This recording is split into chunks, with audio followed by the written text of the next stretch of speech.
Hello नमस्कार साथियों, स्वागत करता है सभी का आपका टीचर में हिस्ट्री अप्पर। तो साथियों 12 मार्च को आपका इंग्लिश का पेपर होना है, तो उसमें लेकर आऊँगा central idea my mother at 66। ये बहुत ही इंपॉर्टेंट सेंट्रल आइडिया है और आपके एग्जाम में सीधा आता है। ठीक है, तो आपको बिल्कुल भी नहीं करना है, बहुत सरल भाषा में समझाऊंगा बहुत अच्छे तरीके से।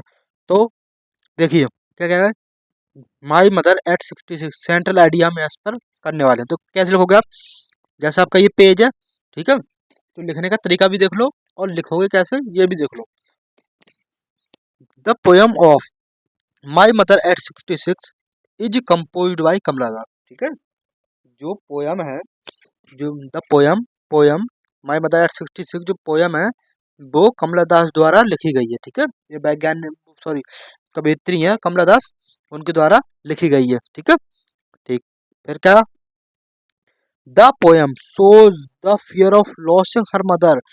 द पोयम शोज, पोयम दर्शाती, सोच का मतलब दर्शाती है, द फियर डर ऑफ लॉसिंग खोने का, हर मदर किसकी, हर मदर का मतलब है यहाँ से कवियत्री की माँ का।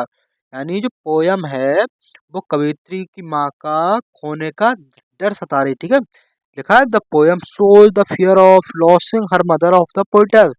जो पोयम है वो पोइटस यानी कवियत्री की माँ को खोने का डर दर्शा रही है। ठीक है, जो कवियत्री के मन में डर बैठा हुआ है अपनी माँ को खोने का प्रति, वो डर दर्शा रही है। बिकॉज क्योंकि her mother is very old, क्योंकि उनकी माँ बहुत बूढ़ी है, क्योंकि उनकी माँ क्या है, बहुत बूढ़ी है। ठीक है, इट सीम्स, ऐसा प्रतीत होता है, दैट की सी विल डाई सून, की वे जल्दी मर जाएंगी। यानी कौन, उनकी अम्मा।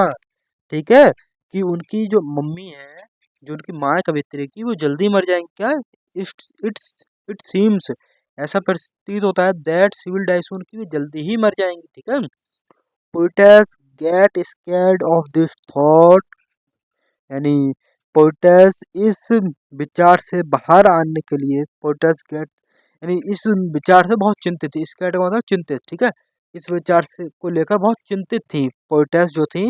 Poet's gets scared of this thought. ठीक है, पोइटस इस विचार को लेकर बहुत चिंतित थी।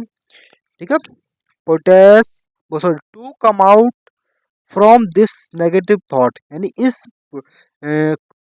बाहर से, यानी इस नेगेटिव थॉट, यानी इस नकारात्मक विचार से बाहर आने के लिए, to come out from this negative thought, she looks outside of car, वे कार के बाहर देखने लगी। She looks outside of car, वे कार के क्या देखने के लिए, बाहर देखने लगी। The world outside of car is very joyful, box यानी कार के बाहर की जो दुनिया थी बहुत ही जॉयपूर्ण थी, बहुत ही जॉयफुल थी। क्या लिखा है, the world outside of car is very joyful, car से बाहर की जो दुनिया थी वो बहुत जॉयफुल का मतलब बहुत ही आनंदपूर्ण थी। क्या थी, बहुत ही आनंदपूर्ण थी। But she become a very sad, लेकिन वे बहुत दुखी हो गई। ठीक, क्या बिकम मीन्स दुखी होना। ठीक है, वट सी लेकिन, she be become a very sad, लेकिन बहुत दुखी हो गई। And she hides, hides means छुपाना, हर फीलिंग्स, और उन्होंने अपनी जो फीलिंग्स थी उनको छुपाया। एंड सैड और कहा, हर मदर यानी अपनी मम्मी से क्या कहा, सी यू सून अम्मा सॉरी सी यू सून अम्मा, समझ में आया क्या कहा। But she become very sad, लेकिन बहुत दुखी हो गई। And she hides her feeling, और उन्होंने अपनी फीलिंग को छुपाया। And said to her mother see you soon amma, और उन्होंने कहा सी यू सून अम्मा। तो ये क्या है, आपका सेंट्रल आइडिया है माई मदर एट 66। बहुत ही सरल, बहुत ही समझाने तरीके से अच्छे समझ में आया होगा आपका। ठीक है, अगर जो भी चीज़ समझ में ना आई हो कमेंट बॉक्स में कर भेज देना मेरे को, मैं आपको और अच्छी तरीके से समझा दूंगा। ठीक है, हाँ। तो ये रहा माई मदर एट 66 पे एक सेंट्रल आइडिया। तो आप इसका स्क्रीनशॉट ले लो और इसको याद कर लो। ठीक है, ये 100% आएगा ही आएगा। ठीक है, और मिलता है इस वीडियो पसंद, वीडियो को लाइक कर देना, चैनल सब्सक्राइब कर देना, अपने दोस्तों वीडियो शेयर कर देना। मिलता है साथ वीडियो से, नमस्कार। ठीक है, ओके।